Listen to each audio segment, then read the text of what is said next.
What is going on, YouTube? I am Prepper Princess, the author of Living on Almost Nothing. If you are interested in purchasing my book, I will go ahead and leave a link down in the description box below. This is number 2 of trying to make this video. I simply was not getting any volume on the microphone, so we're going without a microphone today, so let's hope that it works. Today we are going over 5 things that are financially and personally related that are going to save you a lot of stress throughout your life. Now, a lot of people have these things that just, they come in one ear and they go out the other and you're not really paying attention. But sometimes somebody will say something and it just sticks. You have no idea why it sticks, but it sticks and it helps you throughout your life. The number 1 thing is something that Dave Ramsey said on one of his stations. I'm not sure if it was his podcast, his YouTube channel, his radio show, I don't know. But remember, he has hundreds of millions of dollars and he is a realtor. So this should really stick with you. And that is, there is no such thing as a dream house. And it's true. Even if you buy a house that is move-in ready, like move-in ready, super expensive house, you are already looking for ways to improve upon that house. You're looking at maybe in the backyard, you want to plant a different kind of garden, or you don't like the way that your barbecue looks, so you want to build some sort of barbecue gazebo, or you want to plant trees, or inside of the house, you want to paint the walls a different color after a certain amount of time. We are built to, that's just the way we're built. We're built to improve upon things, even when it seems that things can't be improved upon. So that really is going to help you out. When you are searching for a house, most people will go to the bank, they'll say, what is the maximum loan amount that I can get? And they will go and look for a house in the range of their 20% down payment, if they have one, plus the maximum amount that they can borrow from a bank, which means a super expensive house that you might not necessarily need. And these are typically high-end houses that are move-in ready. I like fixer-uppers, they're cheap.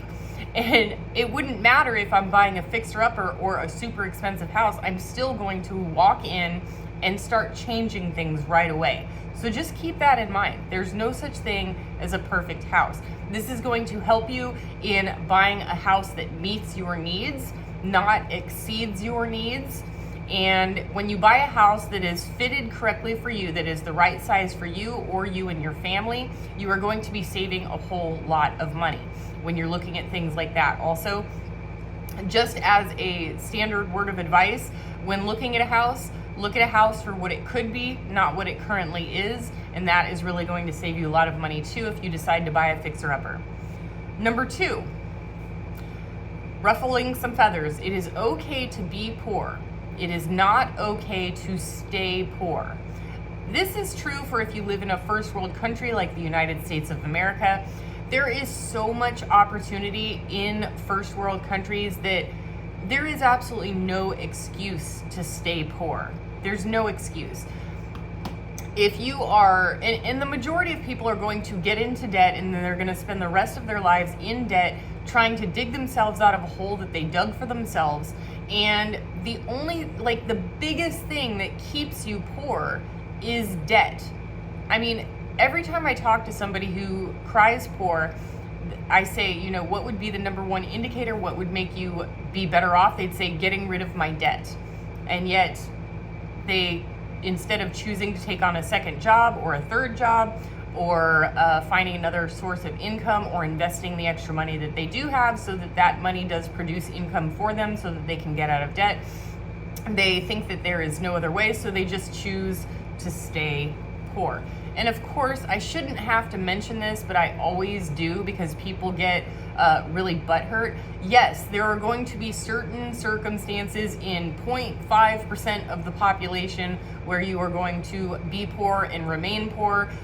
You have some sort of disability or mental issues or something, but we are not talking about the tiny minority of people. We are talking about the majority of people in this video. Number 3, and this one hits home for me. If you quit everything, we're talking about FIRE movement, retiring early, financial independence, retire early. If you quit everything, you are going to have a new battle fighting human nature. This is something that you see like with lottery winners. More than 75% of lottery winners are broke or bankrupt within 5 years of winning the lottery, and it doesn't even matter how much they won. If someone won $50 million in the lottery, you know, they're going to have vultures coming in at them. Pay my bills, get me out of debt, send me to school, with a whole bunch of sob stories. They're going to get threats, they're going to get sued, which is why a lot of people consider winning the lottery to be a curse. But they're also going to have vultures coming in that are like, you know, make this investment with me. It's a 50x no risk investment that's going to 50x your money, but you already have $50 million, and then you put $25 million in thinking you're going to get $100 million, and it's just ridiculous. The best way to lose your money real fast is by trying to earn and gain your money really fast. So that's something. But if you're quitting everything, if you quit, you're like, okay, I have enough money, I'm retiring, I'm quitting everything, I'm just gonna sit at home and I'm gonna binge Netflix for the next 10 years until I'm dead. Your health is going to deteriorate. You are going to become a lot more depressed. You're not going to be in a good place. I always like to say that another word for God is the creator. We are all made in the image and likeness of God, so it is in our human nature to create, just like the creator. So just like going back to buying a house, we are meant to create. So we're meant to improve upon and acquire and be something in our community. We are meant to contribute. So if you stop everything, you are literally going to be battling human nature, and you're going to, it's a really empty feeling, and you're going to be like, man, I got to go out and get a job or something. I have to do something. I've already fixed everything on the house, and I've got all my honey-do list is done for the next 10 years. I've got to do something. It's going to drive you crazy. So you need to find a goal, and once you reach that goal, maybe try and attain another goal. That might be your next best move, because if you quit everything, you're just going to be fighting human nature for the rest of your life. Number 4, you can change your past, but you cannot change your past, but you can change your future. We all have regrets.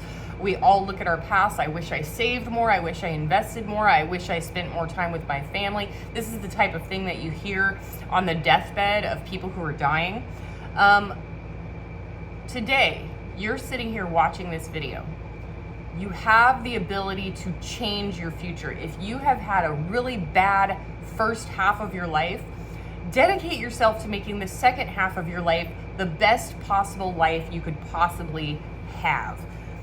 You have the ability to change yourself, your spirituality, your relationships with your friends and your family. You have the ability to change your wealth status. You have the ability to become successful. There is no end to opportunity in the United States. And if you are not willing to make the changes now to change your future, I don't know what else to tell you. Number 5, you will learn who your real friends are when times are bad and they stay there. So we all have cycles through life where we go through bad times. It is a part of life. We are meant to struggle sometimes. And let's just say, for instance, you got into some sort of car accident and you're in the hospital for a couple weeks, and your friends come by and visit, and they bring you flowers and cookies and all that good stuff. But what if when you got out of the hospital after that 2 weeks, you don't have the ability to walk or talk or cook or shower yourself or go to the bathroom? That's when you find out who your real friends are. Maybe your friends will chip in to help get you a hospice nurse. Maybe they'll bring you food.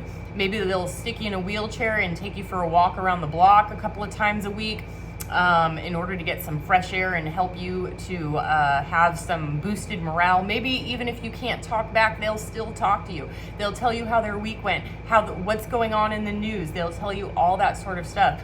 Those are the people who are your real friends. Now, I remember my best friend way back in the day.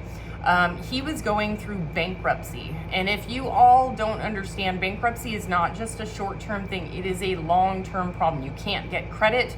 You have to rebuild everything. You have no money. It's a really tough situation to be in. And for months and months, he had nothing, no money. He could barely pay his rent. And I remember I would go out and buy food, and I would go to his apartment and cook it for him and wait for him to get home from work, and we would have dinner together every single night, and I would leave him leftovers so he could have lunch or breakfast the next day because I knew he couldn't afford food. And I did this for months until he got back on his feet. I don't even remember how long. It was like 8 or 9 months. It was a long time.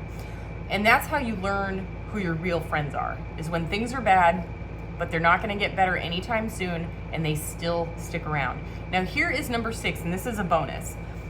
There is a limit to how much you can save, but there is no limit to how much you can earn. And it's true. There is only so low you can go on your spending. You have to pay property taxes, okay? You have to pay for electricity and water and sewer and garbage. But you have to, some people confuse wants versus needs, but for the majority of the part, you're going to have some expenses, and you can only bring it down so much. Like, you can go without everything. I mean, you can go to food banks, you can get government subsidized medical insurance, you can get low income utility bills, but you're still going to be spending something. When it comes to earning money, there is absolutely no limit. The universe is meant to give, and it gives without any control. It is your job to sit there and grasp it and to take it. And taking advantage of those opportunities that come along, there's no limit to how much money you can make. No limit whatsoever. And if anybody tells you that the money that you make is limited because other people are taking it, those people are going to be poor for the rest of their lives. So just keep that in mind. All right, everybody.